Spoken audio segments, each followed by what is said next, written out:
Hello, everybody. This is the Ice Bath podcast again. This is episode number 6, and I'm delighted to be joined today by Avi, whose surname I still have problems with, so I'm going to let you do that. So, how about first and foremost, you introduce yourself to our viewers, Avi? Sure. It's a pleasure being here with you today. Um, my background. So I'll focus on my professional Yeah. Okay. background. Um, I started my professional career in military intelligence. Mostly doing research and analysis in areas related to terrorism. Right. Spent many years in the service, Yeah. specialized uh, in the research and analysis area. Um, and then uh, about 17 years later, I left the service Yeah. and joined a financial regulator Yeah. uh, that was actually a joint unit between the financial regulator and law enforcement,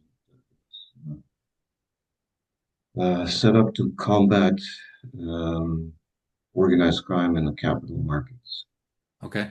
One thing that happened during my tenure there was that I noticed that we didn't have the right tools Mm. to analyze the information that we were collecting.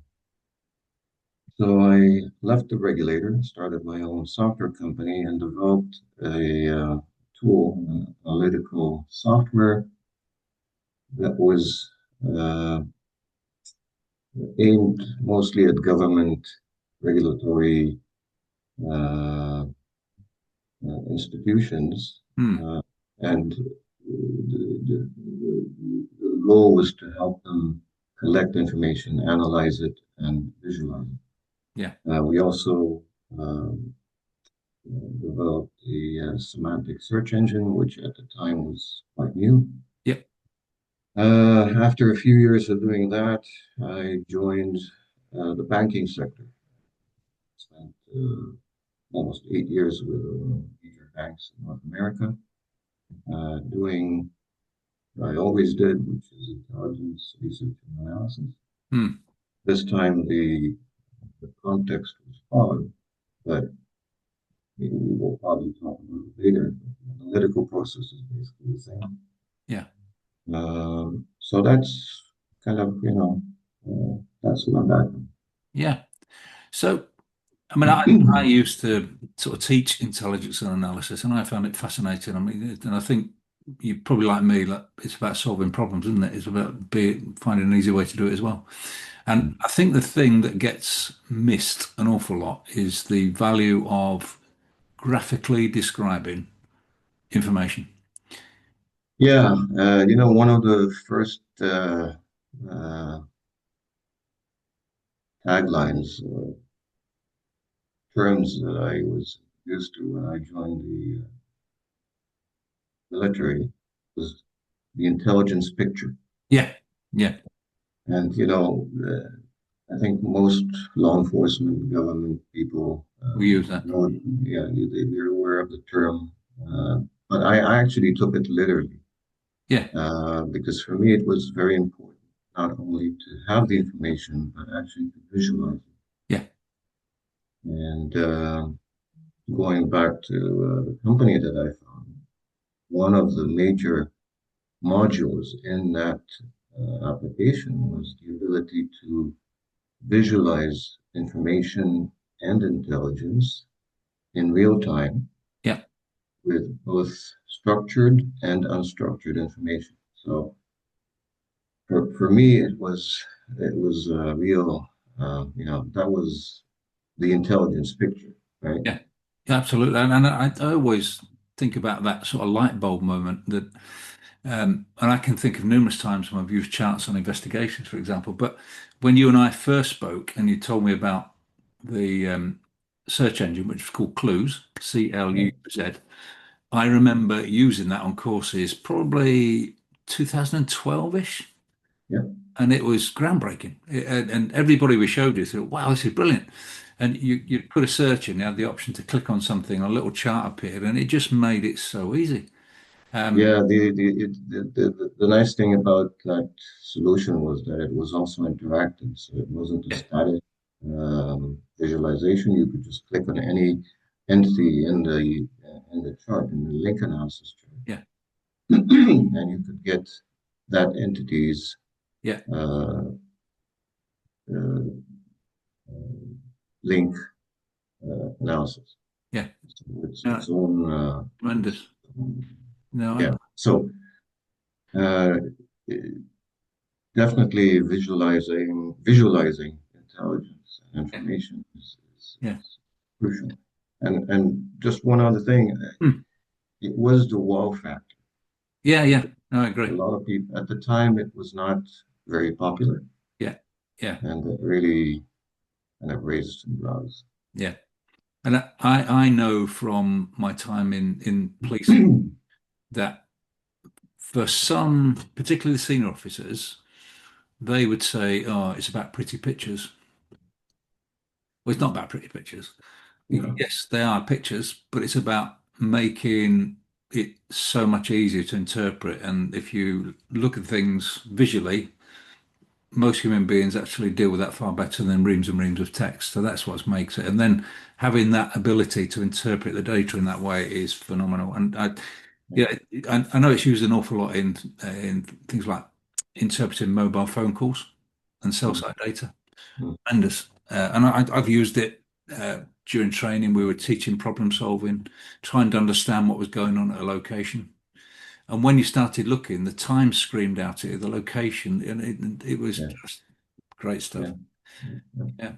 And do you think that obviously it's used an awful lot in both the military where you've served and it's used in law enforcement? Is it used in the world of financial crime, do you think? Not enough. Hmm. Uh, no, I think that many products and services that are offered in the financial clients area give you a static picture Hmm. at a certain point in time.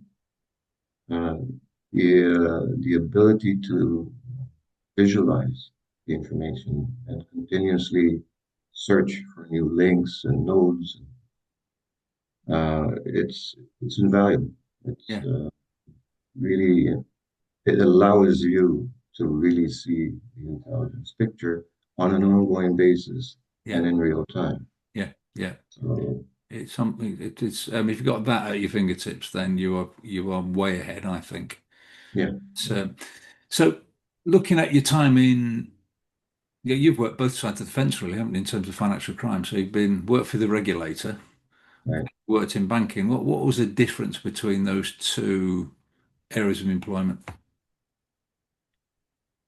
Uh, I don't think there was a huge difference because in both working for the regulator in this Joint Securities Intelligence Unit banks, uh, my mission and my team's mission was to be proactive, Mm. prevent crime Yeah. before it happens. Yeah. And I think that also means maybe bring this conversation to the difference between investigators and analysts. Yeah. Um, That's a good one. Do you want to go on so a bit more about that?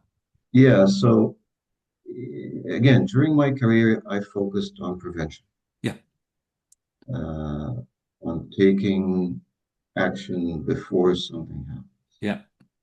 And if I just go quickly into this, the difference between being an analyst, intelligence analyst, or an investigator, I think I'll use the puzzle analogy. Investigators usually uh, know what happened. Mm.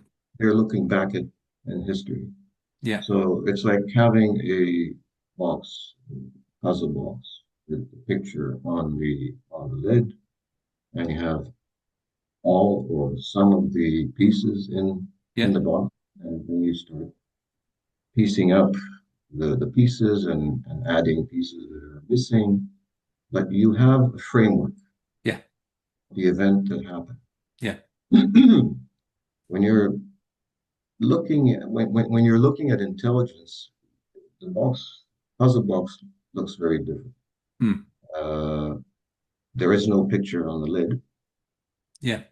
and you maybe have two, three, four, five pieces. Mm. Now you have to fill out all the pieces, Yeah. or not all. I think filling up all is impossible, but in anyways, as many pieces as you can Yeah. in order to try and foresee Yeah. what is going to happen. Yeah. So we're dealing with after the fact Yeah. and prevention. Yeah. So for me, that's the main difference between being an Yeah. investigator. Uh, one thing that I learned is that the best investigators don't necessarily make the best analysts, No, very true. Yeah. and the best analysts don't necessarily make the best investigator. So No. it's I think it's a different mindset Yeah. For when you're sure. dealing with facts as opposed to dealing with assumptions, Yes. with Yeah. guesstimates. Yeah. That's a really good point, So, actually. I mean, I was trained later on in my police career to train analysts. So I had to go through the course, and it was Anna Capra, it was called, which you'll be familiar with.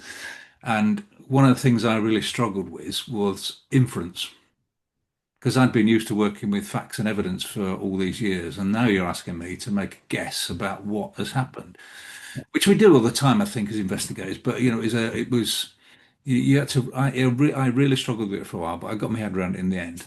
And the way I sort of persuaded my brain was this is an informed guess based on good information, good intelligence.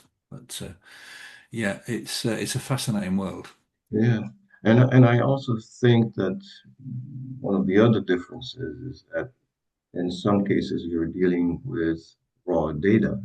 Mm, In the other case, you're dealing with actionable intelligence that is yeah, based upon the analysis of the yeah, raw data, yeah, yeah. right? So, yeah, personally, depending anyone, it's easier to look at the facts, the evidence, Yeah, yeah, and try to figure out what happened.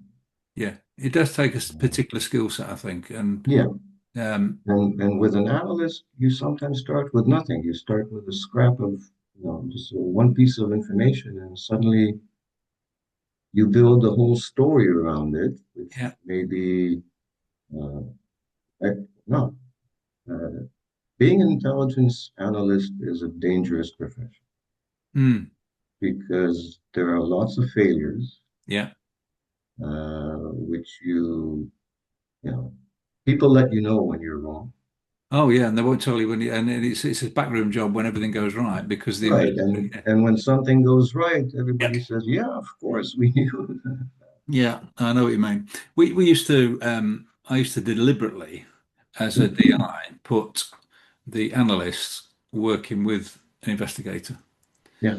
And sometimes there'd be some right battles between them, honestly. They would be falling out and carrying on. But eventually, if you leave them to it, they work it out. And that is that you actually get a better product. If they're, Yeah, absolutely. yeah, Absolutely.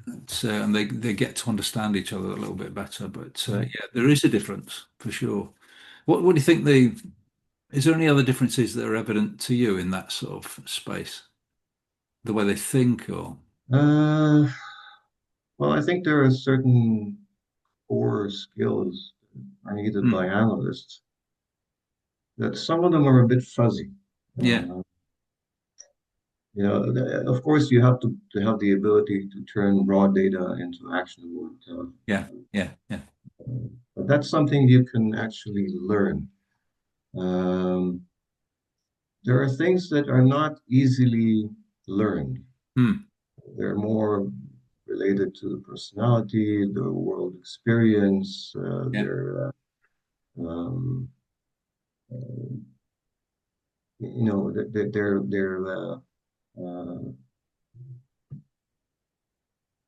awareness of cultures, yeah, awareness of languages, uh, those are things that are harder to learn. Yeah, yeah, But again, and I think those skills actually help you build that intelligence picture. yeah, Of yeah, course, analytical thinking, thinking outside the box. I don't like that term, but I think it is in many cases true. yeah. Most people get that. Um, Yeah, and yeah, yeah, I do use that myself. But there's also the bias side of things as well. That having an awareness of your definitely, own particular biases, and that can be a definitely, challenge. definitely. Yeah, And those biases are, if you're aware that Hmm. you're biased, that's already a good step in the right direction. Absolutely. Yeah, yeah, Um, I think that another core skill of analyst is asking questions. yeah. I mean, Absolutely. Yeah, um, both from from the information and both from yourself, yeah. from your team members. There's no bad question. No, definitely not. Although it can be perceived as such by certainly when analysts were first introduced into the police service, which was probably routinely around about sort of late 90s, I think, where the national intelligence model and it demanded that you had analysts. Uh, so you were bringing mostly younger people into the organization who had gone through university and then introducing them to an SIO, a senior investigating officer, who's sort of superintendent level. And the expectation was that the analysts would challenge the superintendent. Well, in reality, that wouldn't happen. Uh, Yeah. so yeah, it was they had to be quite sort of brave at times, and I get the reputational stuff as well completely. But Yeah, yeah. Brave, and I'll tell you one other thing that I learned during my time doing this research and analysis, um, both in the military and in other places. Um, and you know what? I'll focus on the financial crime, financial fraud side of it. In order to understand what a criminal is doing or planning, you have to think like it. mm, yeah, For some people, it's easy.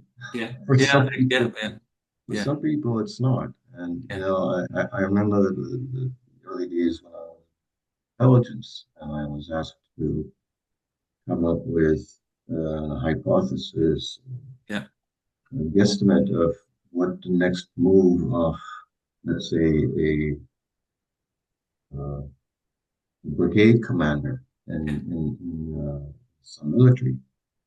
I would say, listen, I'm 20 years old. yeah, You expect me to think like a 40-year-old brigade commander who's been in the field for 20 years? yeah, It's a challenge, but again, you have to be open-minded. You have to absorb a lot of yeah, information, yeah, learn from the experience of others, yeah. and slowly you can start developing the ability to think like others. Yeah, yeah, and I think and I know there's this comes up on LinkedIn every so often. Now, there's one guy who repeatedly says that term, think like a criminal.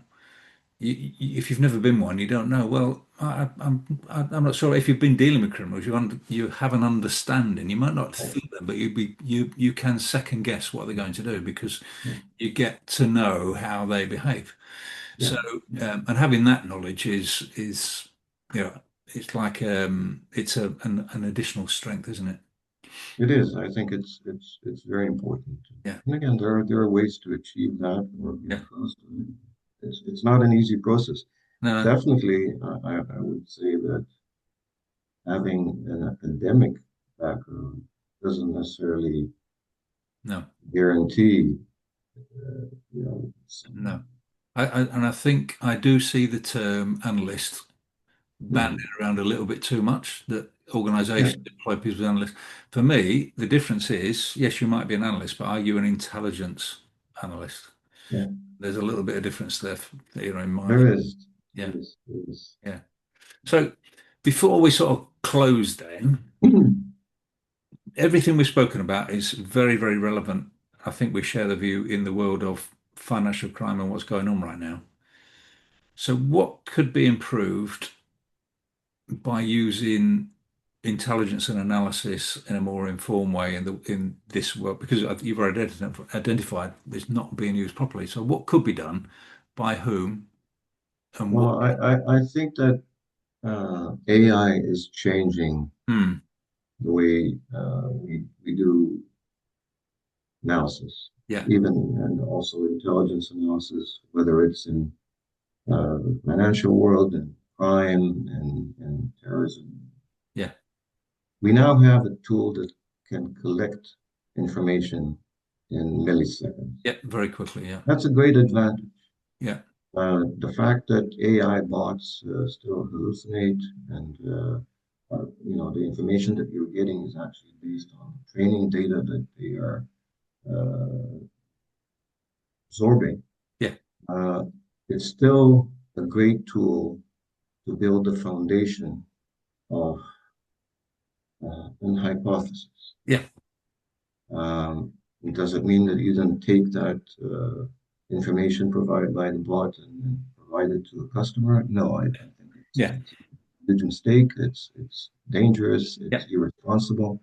yeah, You know, I think humans have to get used to the fact that we will coexist with AI bots. yeah.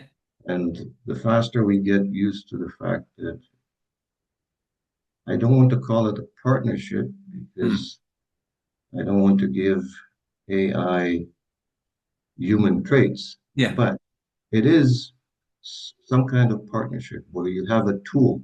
It's yeah. a tool It is at all. Absolutely. that helps you collect, collate Yeah, tons of information in seconds. yeah, Use that information and insert into it the yeah, human brain, the yeah, human mind, the human capabilities, the human experience, the human intuition, yeah. um, and then you get a product that is very strong. And rapidly. I mean, if you think about a sort of a Yeah, development in an incident, for example, use AI, get it in front of an analyst, and then you can get a feel very, very quickly and then start making informed decisions on that basis. So, no, I mean, that's why we use AI in investigation engine. It's but it does demand the human filter. And absolutely. The human component mm, cannot be replaced yeah, yet.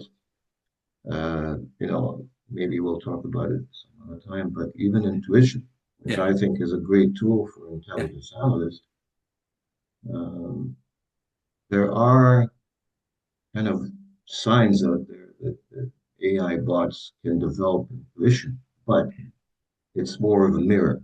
yeah, yeah, yeah, yeah, So it mirrors what humans actually have yeah, uh, yeah. contributed to the training data of the AI bots. But it's a very interesting subject. Very, yeah, That extremely. AI can start doing things that I think when we get into using AI to predict crime, mhm. um, that's going to be quite interesting. But anyway, that has been thoroughly enjoyable. I really enjoyed our chat. We could go on for probably quite a long time, but we try and keep it to sort of 25 minutes or so, and I'm sure we'll be chatting again. But thank you for coming on, Avi. And Avi is now part of our team of consultants. Very, very welcome to have him on board, and it brings an additional layer of expertise and knowledge and strength to Intellect Group. So thank you. You're welcome. My pleasure. No.